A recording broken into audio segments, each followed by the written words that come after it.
तो भाई लोग आज हम बात करने वाले हैं लुकिसम के चैप्टर नंबर 461 के बारे में। और जितने भी भाई लोग मेरे चैनल को सपोर्ट करते हैं उनका दिल से शुक्रिया है। और आज की वीडियो की शुरुआत में हम देखते हैं चैंग योंग जी को, जो विंजिन का कॉलर पकड़ के उसके ऊपर एक अटैक मारने वाला होता है और कहता है, मेरा नाम है चैंग योंग जी, मैंने 2 एनर्जी ड्रिंक्स पी ली है, अब तेरी खैर नहीं। और चैंग योंग जी अपने सर से एक अटैक करता है विंजिन के चेहरे पे, जिस वजह से विंजिन का चश्मा टूट जाता है और उसकी आंखों का पॉलीकॉर्निया अब साफ साफ दिखाई दे रहा होता है। चैंग योंग जी अपने मन में कहता है, नहीं क्या पॉलीकॉर्निया? विंजिन कहता है, ये बेकार से चश्मे अब बहुत ही जल्दी उतर जाते हैं। तभी चैंग योंग जी एक और मुक्का मारता है विंजिन के चेहरे पे और कहता है, ऐसी एक्टिंग करना बंद कर, जैसे तू काफी ज्यादा ताकतवर है। तेरी ये दिखावे वाली चाल से मैं अच्छी तरह से वाकिफ हूँ। विंजिन की नाक से भी हल्का सा खून निकल रहा होता है और चैंग योंग का मुक्का विंजिन के गाल पे होता है। उसके बावजूद भी विंजिन कहता है, अबे ओए, आखिर में तू करना क्या चाह रहा है? अगर तू कुछ करने की कोशिश कर रहा है तो मुझे बता दे। इसके बाद चैंग योंग एक और मुक्का मारता है विंजिन के चेहरे पे और एक स्माइल के साथ कहता है, अब भी हीरो बन रहा है,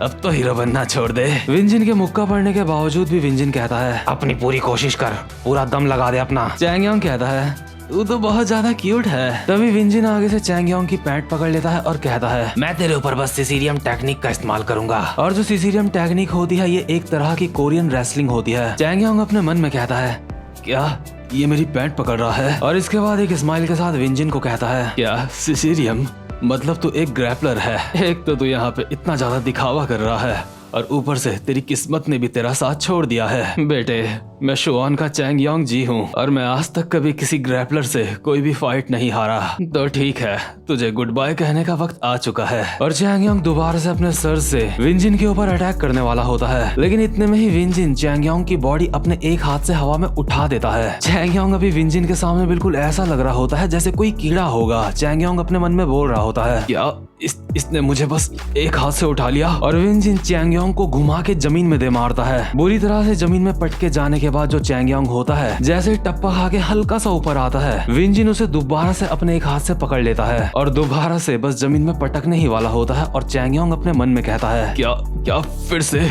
नहीं। लेकिन विंजिन कतई बेरहम इंसान है। विंजिन एक बार फिर से चैंग योंग को जमीन में पटक देता है, जिससे चैंग योंग की हालत काफी ज्यादा खराब हो जाती है। ऐसी फटी हुई हालत में भी चैंग योंग अपने मन में सोच रहा होता है, अगर ऐसा ही चलता रहा तो मैं हार जाऊंगा। चाहे कुछ भी हो, मेरा दुश्मन एक ग्रैपलर है, मुझे बस इसकी पकड़ से छूटना होगा। अभी मुझे सारा ध्यान बस खुद को छुड़ाने में लगाना है। और हैरानी वाली बात तो ये होती है कि विंजिन ने अभी भी चैंग योंग को नहीं छोड़ा होता। चैंग योंग अपने दोनों हाथों से विंजिन का हाथ पकड़ के खुद को छुड़ाने की कोशिश कर रहा होता है। चैंग योंग के चिल्ला चिल्ला के आंसू निकल आते हैं, लेकिन वो विंजिन का हाथ अपनी पैंट से नहीं हटा पा रहा होता। चैंग योंग बेचारे की हालत अभी ऐसी हो गई होती है कि किसी अच्छे इंसान को उसको देख के तरस आ जाए, लेकिन विंजिन उसको तो मजा आता है लोगों के शरीर के साथ तोड़ फोड़ मचाने में। विंजिन अपनी पकड़ बिल्कुल भी ढीली नहीं कर रहा होता और चैंग योंग अपने मन में कहता है, आखिर मैं इसकी पकड़ से खुद को छुटा क्यों नहीं पा रहा हूँ? इसकी ये ताकत, ये मुझे इंसान नहीं लगता। मुझे ऐसा महसूस हो रहा है जैसे मैं किसी ओरंगुटैन की पकड़ में हूँ। चैंग योंग चिल्लाते हुए दर्द भरी आवाज में कहता है, मॉन्स्टर, तुम एक मॉन्स्टर हो, तू आंखों वाले मॉन्स्टर, मुझे छोड़ दे। विंजिन सच में एक मॉन्स्टर वाली स्माइल के साथ कहता है, क्या मैं एक मॉन्स्टर हूँ?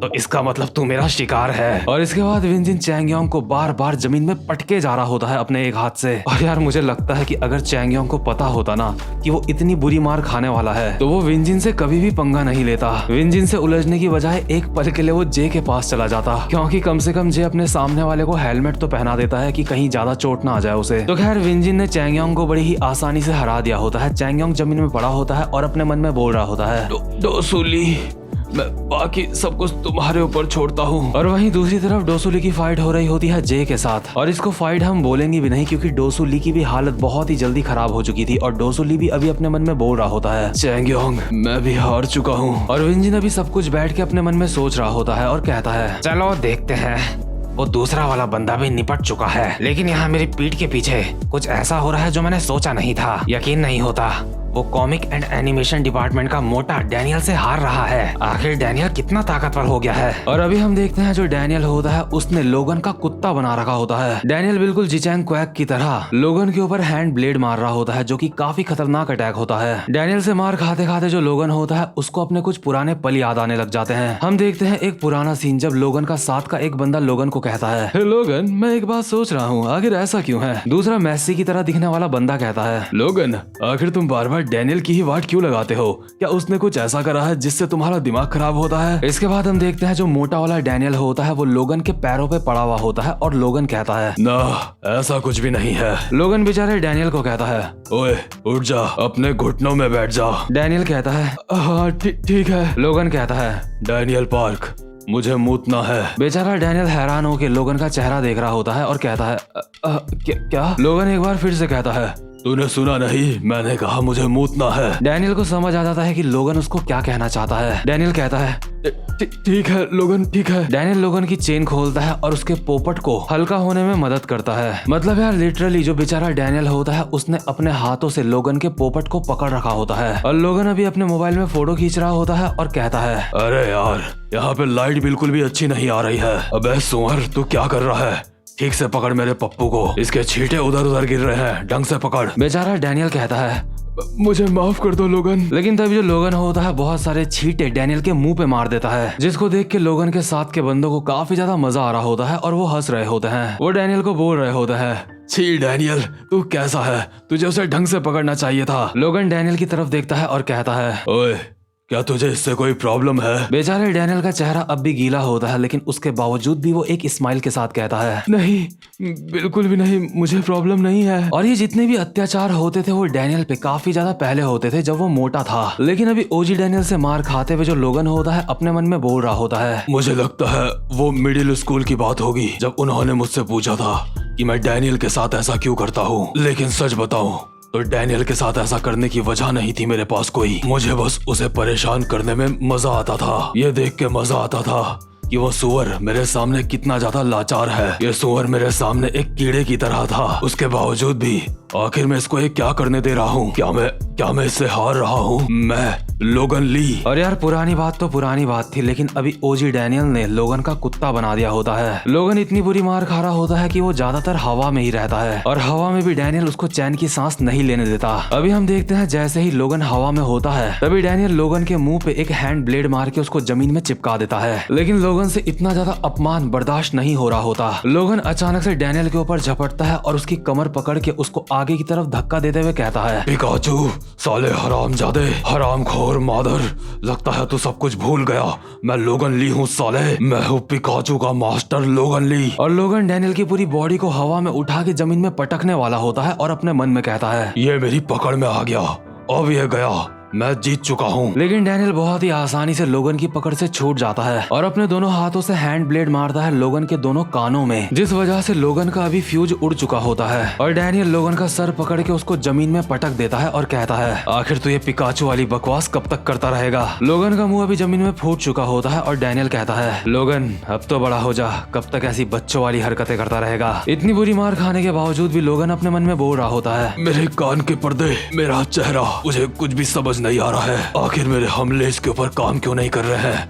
ये एक नंबर का ढक्कन है और कुछ भी नहीं। ये बस पिकाचू है, ये बस डैनियल पार्क है, वो छोटा सा बच्चा जिसकी मैं ऐसी की तैसी करके रखता था। लेकिन उसके बावजूद भी ये ढक्कन अभी इतना ज्यादा खतरनाक क्यों लग रहा है? अभी जैसे ही लोगन जमीन में पड़ा हुआ होता है तभी वो अचानक से चीटिंग करके डैनियल को पकड़ लेता है और दोबारा से डैनियल की कमर को पकड़ के उसको आगे की तरफ धकेल के जमीन में पटकने की कोशिश कर रहा होता है। लेकिन लोगन को पता भी नहीं चलता कि डैनियल ने कब उसके ऊपर रिवर्सल मार दी है। देखते ही देखते लोगन अभी हवा में होता है और उसको यकीन नहीं हो रहा होता है कि ये क्या हो रहा है। और तभी लोगन का सर जमीन में जाके टकराता है और डैनियल कहता है, मैं वो डैनियल पार्क नहीं हूँ जो तुझसे डरता था। लोगन की हालत तो बहुत ज्यादा बुरी हो चुकी होती है, लेकिन उसका आत्मसम्मान उसको हार मानने की परमिशन नहीं दे रहा होता। लोगन अपने मन में कहता है, मैं ये बर्दाश्त नहीं कर सकता, मैं ये बिल्कुल भी बर्दाश्त नहीं कर सकता, इससे अच्छा तो मैं मरना पसंद करूंगा। और लोगन दोबारा से एक झपट्टा मारता है डैनियल की तरफ और कहता है, तू साले हराम के पिल्ले, मैं तुझे नहीं छोड़ूंगा। इससे पहले कि लोगन डैनियल के ऊपर अटैक करता ये सीन शिफ्ट हो जाता है और हम देखते हैं एक पुराना सीन जिस वक्त हमारा गो लोगन ली से बात कर रहा था। गो लोगन को कहता है, सच में क्या बर्बादी है। लोगन अपने अंडे खुजलाते हुए कहता है,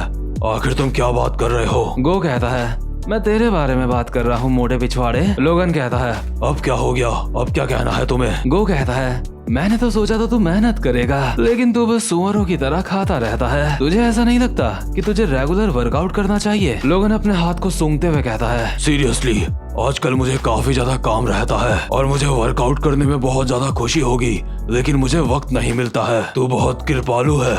आखिर तुझे क्या लगता है मुझे कितना काम करना चाहिए? मेरे ऊपर इतनी ज्यादा कृपा करने की जरूरत नहीं है। क्या मैं कोई सुपर ह्यूमन हूँ? गो कहता है, क्या मैं कृपालु हूँ? लोगन कहता है, मैं काफी ज्यादा अच्छी कमाल की फिजिकल एबिलिटीज के साथ पैदा हुआ हूँ, इसलिए मुझे वर्कआउट करने की कोई खास जरूरत नहीं है। गो कहता है, हाँ ठीक है, मेरे सामने तो ऐसी बातें कर तो रहा है, लेकिन कभी किसी से मार खा के भीगी बिल्ली बन के मेरे सामने कभी मत आइयो। लोगन कहता है, चिंता मत करो, ऐसा कभी नहीं होगा। इसके बाद गो गन को याद करते हुए कहता है, जब उसकी एक बार फाइट गन के साथ हुई थी। गो कहता है, हाँ, और एक और बात, तू सुपर ह्यूमन नहीं है, लेकिन उस जैसे लोग डिजर्व करते हैं सुपर ह्यूमन कहलाने के। और जिस सुपर ह्यूमन की अभी गो बात कर रहा है, उसी का स्टूडेंट है हमारा ओजी डैनियल। इसके बाद हम दोबारा से प्रेजेंट मोमेंट में वापस आते हैं और देखते हैं डैनियल एक और हैंड ब्लेड मारता है लोगन की गर्दन में। लोगन की हालत बहुत ही ज्यादा खराब हो चुकी होती है और डैनियल जीचैंग क्वैक को अपने मन में याद करके कहता है, मुझे उस पावरफुल इंसान की तरह बहुत ज्यादा तेज, बहुत ज्यादा ताकतवर, बहुत ज्यादा बेहतर बनना होगा,